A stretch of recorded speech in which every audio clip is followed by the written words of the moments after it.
जय महाराष्ट्र, जय शिवसेना। हमारे मुंबई का राज हर समय शिवसेना के हाथ में रहा है, and specially the Thackeray family. लेकिन आज वो ठाकरे फैमिली कहाँ गई, जिसका पूरा ग्रिप रहता था हमारी फिल्म इंडस्ट्री के ऊपर, हमारे मुंबई के ऊपर। अब बड़ा फिल्मी अंदाज में आप देखिए कि कल तक इनका राज था, आज ये जीरो हो गए। कल तक हीरो थे। क्या रीजन क्या है कि धीरे धीरे इनके लोग हटते जा रहे हैं? मेरे ख्याल से ये सारी इनकी अपनी कारस्तानी है। पब्लिक का कॉन्फिडेंस गया है इनके हाथ से। जो विचारधारा लेके शिवसेना शुरू हुई थी वो सारा बर्बाद कर दिया। And he is more of a reluctant politician than Rahul Gandhi, let me tell you. इसको नहीं करना था पॉलिटिक्स कर रहा, बिकॉज इसको 2 हार्ट अटैक आ चुके थे।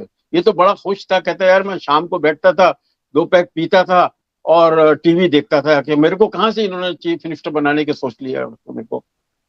तो ये आ गए। खैर एनीवे, पॉलिटिक्स है। आप आ गए, आप एनडीए का साथ दिया आपने, और पहला काम आपने किया बेवकूफियों की तरह, एनडीए के पीठ पे चाकू होगा।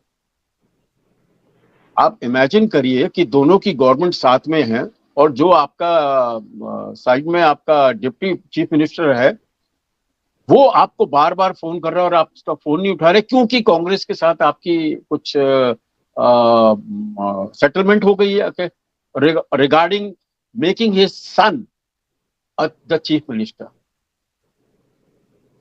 वो बहुत जरूरी था कि बेटे को चीफ मिनिस्टर बनाया जाए, क्योंकि किन कुछ कुछ एक्टिविटीज में वो फंस गया है, जिसकी वजह से वो बचेगा तभी अगर वो टॉप की पोजीशन में जाएगा एज अ चीफ मिनिस्टर। लेकिन अब वो बिल्कुल इम्पॉसिबल है। अब तो हमारे उद्धव ठाकरे भी नहीं बचने वाले सर, अब तो वो भी इन्वॉल्व हो जाएंगे for breaking the house of हम हमारी कौन से हीरोइन है कंगना रनावत का आपने घर तोड़ दिया। आपने ऊपर से आपने अर्नब गोस्वामी को जेल में डलवा दिया जाके, क्योंकि they did not agree with you and they were talking nationalistic thing and they were with BJP. आपने तो मर्डर भी सर हो गए।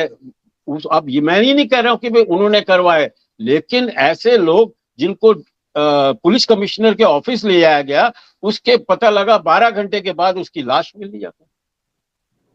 तो ये तो बहुत सारे केसेस है। और सर एक बताऊं कि हमारे Fadnavis chief minister is one of the most well-read person, most cultured person, most intelligent person as a chief minister, and वो सर वो आदमी के 2 हाथ नहीं है, उस आदमी के 8 हाथ।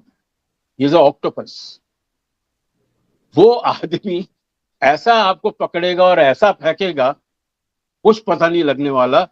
सो rubbing Fadnavis is a mistake, rubbing BJP is a mistake, and rubbing Hindus is the biggest mistake in the wrong, rubbing them in the wrong way। हाँ बोलिए सर, कुछ बोल रहे थे। देखिए हम एक्चुअली इस टाइम पे बात ये कर रहे हैं उद्धव ठाकरे की और उद्धव ठाकरे की पार्टी की। जब ये पावर में थे तो इनको हवा लगी हुई थी, पावर से निकले तो इनकी पार्टी टूट गई, और पार्टी टूटने के बाद शिंदे को बन गया मेन पार्टी शिवसेना, और उद्धव ठाकरे के साथ ज्यादा इनके एमएलए चले गए, ज्यादा एमपी चले गए। फिर उसके बाद जब इनका लेटेस्ट भी एक इंसिडेंट हुई है जहां पे इनके 6-8 में से 6 एमपी जाकर के बीजेपी ज्वाइन कर रहे हैं, एनडीए ज्वाइन कर रहे हैं। तो उद्धव ठाकरे की पार्टी का तो सत्यानाश हो गया। लेकिन उसके कई रीजन है कि जब उद्धव ठाकरे महाराष्ट्र के चीफ मिनिस्टर बने तो बीजेपी का तो साथ छोड़ ही दिया इन्होंने, कांग्रेस के साथ मिल गए थे साथ में मिल गए थे आपके पवार साहब के साथ। तो इन्होंने जिस तरीके से देश का नुकसान किया, हजारों करोड़ का नुकसान किया, जब इन्होंने बुलेट ट्रेन का प्रोजेक्ट उसको स्टॉल कर दिया, उसके लिए जमीन नहीं दी। इसके लिए इंडिया ने $88 बिलियन लिए थे जापान से लोन पे, और वो एक्चुअली लोन बहुत कम था, 0.1%, लेकिन इन्होंने इस प्रोजेक्ट को डिले कर दिया। आपको प्रोजेक्ट को डिले करने की जरूरत नहीं थी, वो नेशनल प्रोजेक्ट था। आपको बीजेपी से कोई दुश्मनी की जरूरत थी तो अलग बात है, आप देश से दुश्मनी नहीं कर सकते। और उसके बाद देखिए वहां पे एक इंसिडेंट हुई थी जब पालघर के अंदर, जहां पे 3 साधुओं का मर्डर कर दिया गया और आपने कोई इंक्वायरी तक नहीं की उसके बाद। लेकिन जब आप देखिए परमवीर सिंह जब कमिश्नर थे मुंबई के, तो उन्होंने अत्याचार डाला हुआ था पूरे मुंबई के अंदर। वहां पे टेरर चल रहा था, टेरर कैंप चल रहे थे परमवीर सिंह के, किसी को जाकर उठा लेते थे कंट्री से, और वहां पे ड्रग्स चल रहे थे, वहां पे लोगों को मारा जा रहा था। सुशांत सिंह राजपूत का मर्डर कर दिया गया आपके राज में, दिशा सलियान का मर्डर कर दिया गया, उसको 11वीं मंजिल से नंगा फेंक दिया नीचे, और आज उसके फादर ने कंप्लेंट फाइल किया है उद्धव ठाकरे के बेटे के खिलाफ कि ये उसके अंदर इन्वॉल्व थे, और इनका बचना बहुत मुश्किल भी हो गया इस टाइम। जैसे आपने भी कहा, बहुत से उन्होंने किया है, ड्रग ओपनली वहां पे चलते थे लोगों के बीच में, ड्रग पार्टियां होती थी मुंबई के अंदर जब उद्धव ठाकरे की गवर्नमेंट थी। हनुमान चालीसा पढ़ने पे बैन लगा दिया था इन्होंने कि आप हनुमान चालीसा नहीं पढ़ेंगे, और बीजेपी के एक एमपी उसको जेल पे डाल दिया क्योंकि उसने हनुमान चालीसा पढ़ लिया था सड़क पे बैठ करके। जित Navneet, all over India loud speaker को, नवनीत राणा की बात कर रहे हैं, पूरे इंडिया के अंदर मॉस्क के ऊपर बैन कर दिया था कि वहां पे लाउड स्पीकर नहीं लगाए जाएंगे, लेकिन आपने महाराष्ट्र के अंदर पूरा कोई इस पे काम नहीं किया, बल्कि मुसलमानों को एनकरेज किया कि लाउड स्पीकर लगाइए और जोर जोर से बजाइए। इनकी पॉलिसी टोटली एंटी इंडिया थी, एंटी हिंदू थी, और इन्होंने बहुत से लोगों को मर्डर करने की बात की, बहुत से लोगों की प्रॉपर्टी पे कन्फिस्केट कर लिया। और ये संजय राउत की बात करो तो संजय राउत को जेल भी हो गई जब इनकी पार्टी पावर से निकली, क्योंकि संजय राउत ने भी प्रॉपर्टी पे ग्रैब किया हुआ था, और आज वो गालियां देते जब उनके आदमी चले जाते। फिर आपने एक और बात की कंगना रनौत की, उनकी प्रॉपर्टी को कैसे डिमोलिश किया। उसने कहा था समय का चक्र है, जब सब चक्कर घूमेगा तो तुम्हें अपनी कर्मों का याद आएगा, कर्म जो आपने किए उसको आपको भुगतना पड़ेगा, और आज ये भुगत रहे उस चीज को, वक्त की और इनकी वक्त की मार है।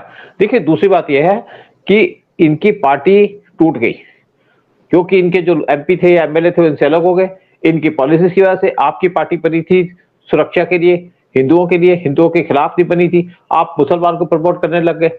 अब माफी मांग रहे हैं कि मैंने जिहादियों के लिए वोट मांगी थी, इसलिए मैं माफी मांगता हूं। अब माफी मांगने से कुछ नहीं होगा। जब कहते हैं कि जब आपका पूरा सत्यानाश हो गया, घर टूट गया, तो आप माफिया मांगने लग गए। माफी आपको पहले मांगनी चाहिए थी, पहली बात तो आपको ऐसे काम ही नहीं करने चाहिए थे।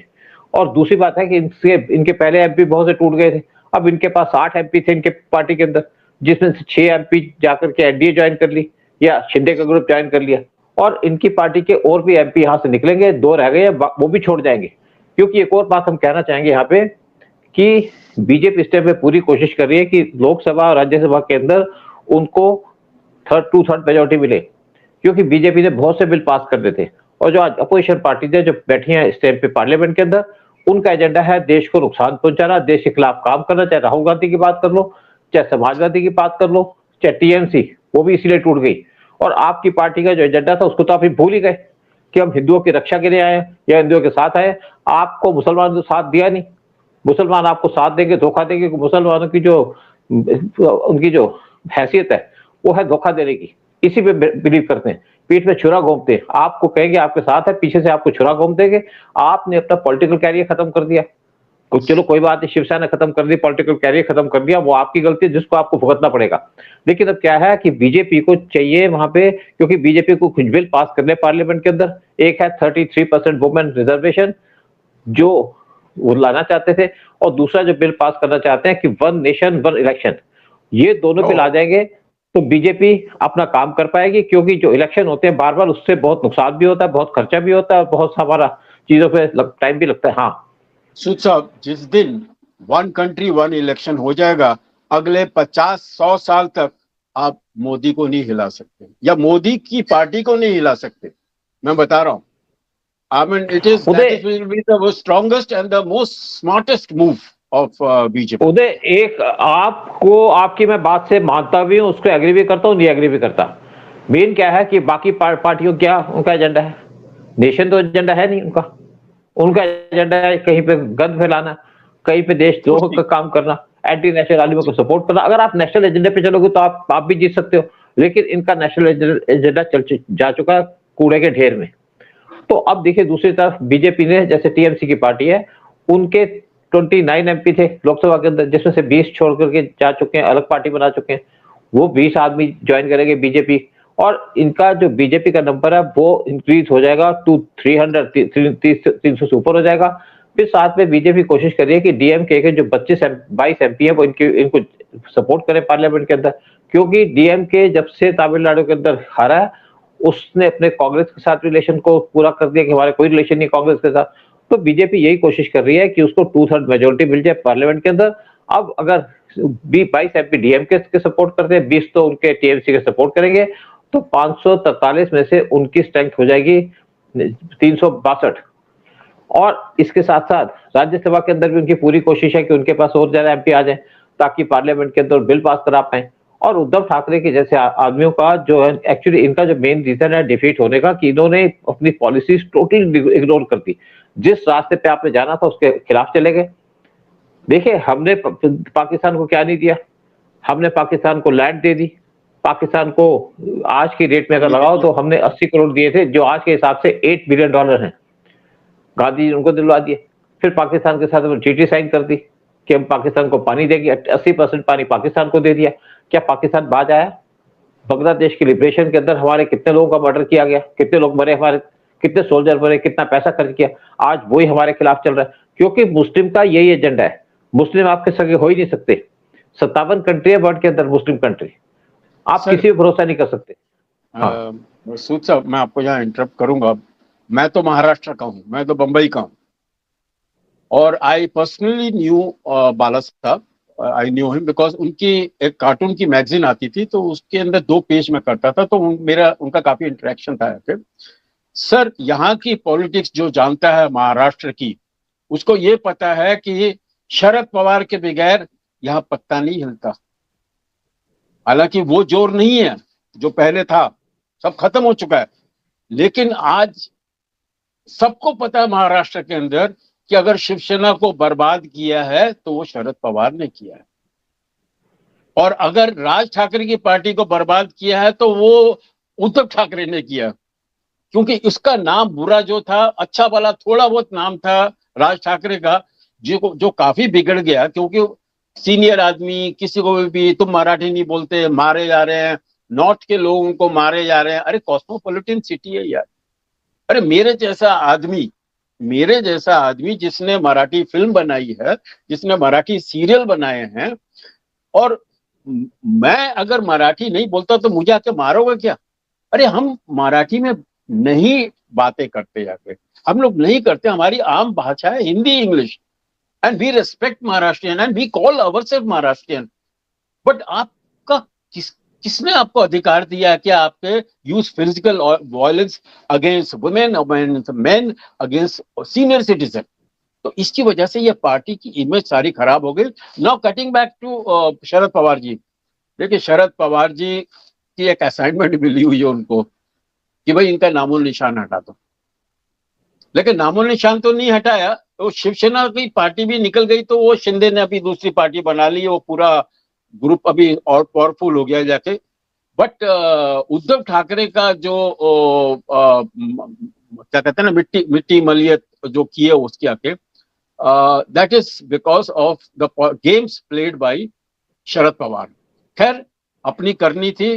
वो जैसे कंगना रनावत ने बोला कि भैया वक्त की मार तेरे को पड़ेगी, आज नहीं तो कल। वो कल नहीं, कल हो गया आज, एंड वो मार पड़ी। एंड एवरीबडी इज हैप्पी कि this man has been marginalized. उधर आप एंटी नेशनल बातें करोगे, देश के खिलाफ एजेंडा चलाओगे, हिंदुओं को टारगेट करोगे और लोगों के घर तोड़ोगे, नाजायज तरीके से काम करोगे, किसी का मर्डर करा दोगे, किसी को छत से फेंक दोगे, तो आपसे लोग दुश्मनी तो लेंगे, आपके खिलाफ तो लोग होंगे ही। और देखिए दूसरी बात क्या है, हाँ देखिए अंधा क्या है, बेसिकली इन्होंने सोचा कानून अंधा है। आपको पावर मिली, आपने पावर का यूटिलाइजेशन नहीं किया, अपनी पार्टी को प्रमोट नहीं किया, बल्कि आप एंटी इंडिया एजेंडा लेके चल गए। जब इनकी गवर्नमेंट बनी थी तो उससे पहले शरद पवार पीएम मोदी से मिले, के हमने पहले ही बात कर रखी है, पीएम मोदी से मिले पार्लियामेंट हाउस के अंदर, और उनसे कहा मैं आपको सपोर्ट करूंगा, मेरी 2 कंडीशंस हैं। एक तो फडणवीस को सीएम मत बनाइए, और एक सुप्रिया सुले को बना दीजिएगा एग्रीकल्चर मिनिस्टर, क्योंकि इनका एग्रीकल्चर का काम है, वहां से इनको पता है कैसे पैसे खाने, क्या कुछ करना, सारा तो धंधा इनका चलता है। पहले शरद पवार जो गन्ने का यहाँ पे व्यापारी हैं उसको कंट्रोल करते थे, और उससे बहुत पैसा था, क्योंकि गन्ना शुगर लॉबी। उससे पहले इनके जो मेंटर थे वाई चौहान, जो इंदिरा गांधी की कैबिनेट में चीफ मिनिस्टर भी थे, उससे पहले सीएम थे महाराष्ट्र के, उनके पास वहां पे 48 में से 42 एमपी उनके पास थे क्योंकि वो भी शुगर लॉबी को कंट्रोल करते थे। उनके जाने के बाद शुगर लॉबी आ गई शरद पवार के पास, तो ये भी पावरफुल हो गए क्योंकि जिसके पास पैसा, कहते जिसकी लाठी है उसकी भैंस होगी, तो इनके पास पैसा भी था। धीरे धीरे लॉबी कमजोर हो गई और ये अपनी चाल चलते रहे। फिर जब इन्होंने पीएम मोदी से कहा कि मैं आपको सपोर्ट करूंगा, दो कंडीशन रखी, सुप्रिया सुले को एग्रीकल्चर मिनिस्टर बना दो और फडणवीस को सीएम मत बनाना, पीएम मोदी ने मना कर दिया। उसके बाद इन्होंने उद्धव ठाकरे को प्रमोट करके उद्धव ठाकरे को सीएम बना दिया। लेकिन जिस तरीके से उद्धव ठाकरे ने काम किया, जिस तरीके से उन्होंने एंटी इंडिया एजेंडा चलाया, स्पेशली मैं बात करता हूँ बुलेट ट्रेन की। $88 बिलियन हमने जापान से लिए थे बुलेट ट्रेन बनाने में, और जब तक ये पावर में रहे 1 इंच भी इन्होंने जमीन नहीं दी बुलेट ट्रेन के प्रोजेक्ट के लिए, जिसकी वजह से इंडिया को बहुत नुकसान हुआ। बुलेट ट्रेन का प्रोजेक्ट काफी लेट हो गया और उसके बाद जिस तरीके से पालघर की बात भी मेट्रो प्रोजेक्ट भी डिले कर दिया, पब्लिक का काम तो किया नहीं। सर, ये प्रोग्राम खत्म होने से पहले एक सवाल आपसे इंपॉर्टेंट मैं करना चाहूंगा कि ऐसा क्या है कि अचानक एक साथ शिवसेना के एमपी शिफ्ट हो गए, शरद पवार के एमपी में शिफ्ट हो रहे हैं, टीएमसी के भी एमपी शिफ्ट हो रहे हैं।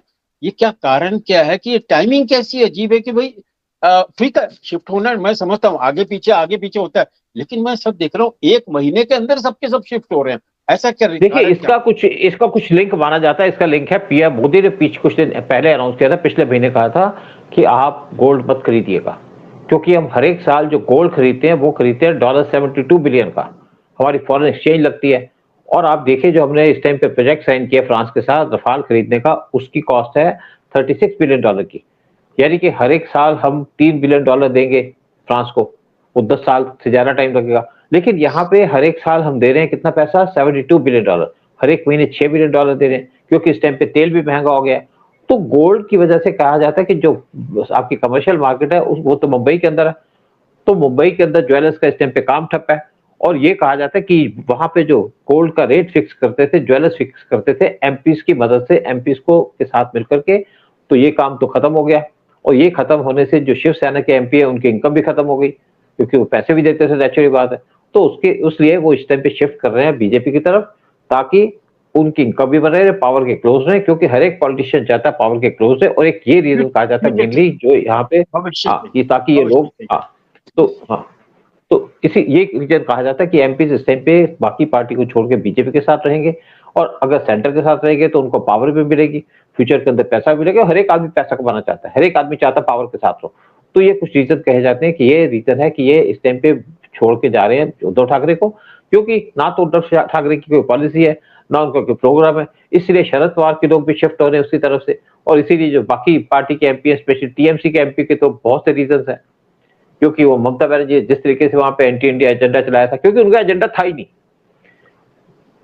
लेकिन अब बीजेपी का जो इंटेंशन है वो चाहती है कि उनको 2/3 मेजोरिटी मिल जाए पार्लियामेंट के अंदर, राज्यसभा और लोकसभा के अंदर। और ये उनको मिलते हुए उन्होंने 2 बिल जो मेन पास कराने हैं कि 1 नेशन 1 इलेक्शन, यानी कि हर एक साल जो हमारा यहाँ इलेक्शन हो रहा है वहां इलेक्शन हो रहा है, उसकी वजह से एक जगह इलेक्शन होगा, एक बार इलेक्शन होगा, क्योंकि इससे हमारे अरबों रुपए बचेंगे। इलेक्शन कमीशन को भी बेनिफिट मिलेगा, उनके भी बहुत से काम होते हैं उसको स्पेंड करने पड़ते हैं।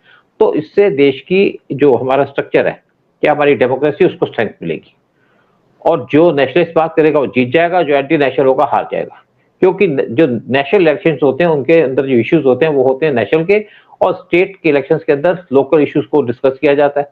तो बीजेपी इसी पे काम कर रही है, और ये चाहती है कि देश के अंदर इलेक्शन एक बार हो, ताकि बार बार इलेक्शन होने से हमारा पैसा भी बचे और हमारा जो खर्चा है वो भी बचे, साथ में हमारी एफर्ट भी बचे। तो यही पे प्रोग्राम खत्म करते हैं, और ये है कि उद्धव ठाकरे को मुबारकबाद देंगे कि आपने अपनी पार्टी को डिस्ट्रॉय कर दिया, अपनी पार्टी को खत्म कर दिया, क्योंकि आप एंटी नेशनल हो गए। आपने लोगों के मर्डर कर दिए, जब पावर में थे वो पूरा ड्रग चल रहा था महाराष्ट्र के अंदर, और जिस तरीके से आपने परमवीर सिंह को वहां पे पूरी पावर दे दी, किसी को भी फोन करके उठा लेता था अपनी पुलिस भेज करके, और जिस तरीके से कंगना रनौत का घर को तोड़ा, आपको मुबारक हो, और आपका कर्मा आज काम कर रहा है आपके खिलाफ। सर, खत्म होने से पहले एक जरा पॉइंट मैं कहूंगा कि महाराष्ट्र की बंबई की municipality is the richest municipality in India, probably in the world also. इतना उसका बजट है और जबरदस्त करप्शन हुआ है, इसकी पूरी मोनोपोली आज तक इसका पूरा कंट्रोल रहा है शिवसेना के पास। अब ये फडणवीस इनको नहीं छोड़ेगा, एक एक पैसे का हिसाब लेगा। और जहां उसको पता लगेगा कि भैया ये ठाकरे के ये लोगों ने ऐसे कितना लूटा है, क्या क्या गलतियां की है, उसका पूरा हिसाब किताब होगा and they will have to pay and they will have to suffer anyway. Uday, तभी तो जो लास्ट इलेक्शन हुआ था ना, जहां पे इनके म्यूनिसिपैलिटी का इलेक्शन हुआ था, तो वहां दोनों ठाकरे मिल गए थे, क्योंकि ये चाहते थे उस पर कंट्रोल रहे और उनको पावर मिलती रहे, पैसा मिलता रहे। चलो, तो गरीब लोग मिल गए। हाँ, वो बिल्कुल लोग क्या, वो बेचारे, उनका ना कोई, अनाथ, 2 अनाथ मिल गए। सीधी बात है कि 2 अनाथ मिल गए, लेकिन कोई फायदा क्या होगा जब आपके पास कोई माई बाप नहीं। अगर आपके पास राहुल गांधी जैसा माई माई बाप है तो फिर तो भैया अल्लाह ही मालिक है आप ही का। चलिए, बिल्कुल। ओके सर, चलिए, प्रोग्राम खत्म करते हैं और आपसे रिक्वेस्ट करना, चैनल को सब्सक्राइब कीजिएगा, वीडियो को शेयर कीजिएगा। जय हिंद, जय भारत। जय हिंद, जय भारत, भारत माता की जय एंड वंदे मातरम।